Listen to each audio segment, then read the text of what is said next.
Hello guys, good morning. Ngayon gagawa naman tayo ng tutorial about sa OKX trading bots. Kung paano ba to sineset up. Yan, mostly guides and tutorials. So, start tayo. Saan ba natin makikita yung mga trading bots na yan? Punta ka dito sa trade. Tapos yan, trading bots, click mo lang yan.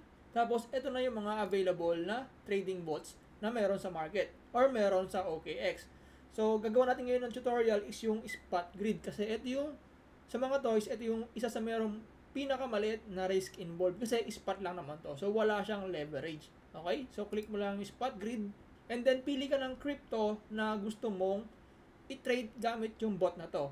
In my case, Bitcoin yung pinili ko para low risk asset lang din. Hindi ganun kataas yung risk natin. So, ayan yung chart. One day chart. Pwede natin siyang i-set up manually or pwedeng gumamit tayo ng itong AI strategies na parang copy-paste lang yan. O yan, meron na agad naka-set up. Okay, so pwede yan. As manual. So, paano ba nag-work tong grid na to? Or grid trading bots na to? Dito, may tinatawag tayong upper bound and then lower bound kung saan doon gagalaw or doon mag-execute ng trades yung bot natin. Kapag bumaba siya, mag-create siya ng buy order and pag tumaas siya, magse-sell naman siya. Okay? So, maganda tong strategy na to sa mga sideways na market kasi yung price action is up, ito, kagaya nito, up, down, up, down, up, down lang. So, marami yung sell, buy, buy, buy, sell, buy, buy, buy, sell. So, ganon siya. Okay? So, for example, ito, 1 day time frame to guys Sabihin natin, ang upper limit ko, or upper bound ko is around 113k. Taas natin ng konti.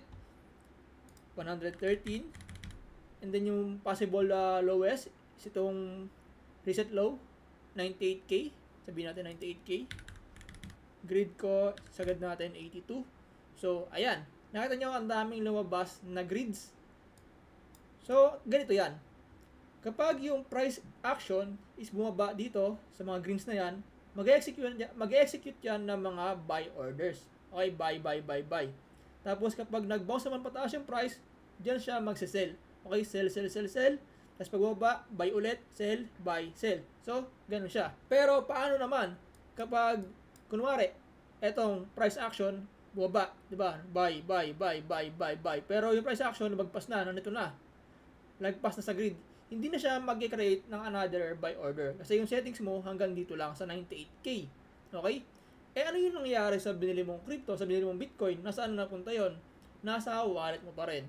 Kapag bumalik yung price action, bumalik pataas, magse-sell pa rin yung trading bot na sinet up mo. Okay? So, hindi siya mawawala. Hindi mawawala yung binili mo. Paano naman? Mara, nakabili ka dito. Tapos, yung price action naman, tumaas na. Paano naman dito? Paano yung price kapag lumagpas na rito sa 113k sa upper bound mo? Makakapag-sell ka pa ba? So, hindi na. Yung mga nabili mo, hanggang dito lang siya magse-sell sa 113k gaya ng setup mo. Okay? So, kung lumagpas na dito, wala nang trades na gagawin yung bot mo dyan. Pero pag bumaba ulit sa lower bound mo, dun siya mag-execute ng buy orders. Okay, so ganun nag-work yung trading bots. Ito, nasa 1 day time frame tayo, pero pwede rin naman siya sa 4 hours, 1 hour, ikaw bahala.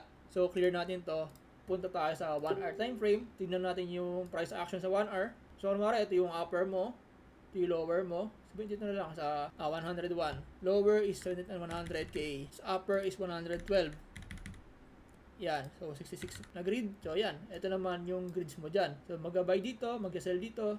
So, ganon siya. Tapos, sa investment amount naman, try natin. Okay, so maglalagay ako for this video purpose and for experiment na rin para after a month, tingnan natin kung ano yung magiging result nito. $500 lang muna. Pero, baguhin ko yung setup kasi mas gusto ko to mas safe. Yan, 98k. Tapos, 112k area. 78 grids. Yan. So, okay na ako dyan. Pwede ko na i-click yung create. So, total capital na i-deploy ko. Investment amount is 500. Confirm natin. And boom. So, ganun lang siya. Dali. Okay, yung trading bots ko, ayan na. Spot grid. Pwede ka mag-withdraw ng profit if meron na. So, anong date ngayon? June 26. So, July 26, babalikan natin to kung ano na magiging result nung spot grid bot na dineploy natin ngayong araw. So, maraming klase ng maraming klase ng bot. Meron yung spot grid, futures DCA, arbitrage, flywheel, spot DCA, recurring buy, signal bot, tapos meron pang iba. Okay? Yung ibang bot naman, isa ibang video na natin i-discuss. So, next natin siguro yung futures grid, tapos yung recurring. Okay? So, yun lang for now. Again, ganun lang kadali mag-set up or ganun lang kadali intindihin kung paano nag-work yung mga spot grid. So, favorite ko rin yan kapag talagang sideways yung market kasi nag-up down lang yung price action. So, doon tayo pwede makakuha ng profit. Okay? So, yun lang guys. Until our next video. Peace out. God bless. Follow for more.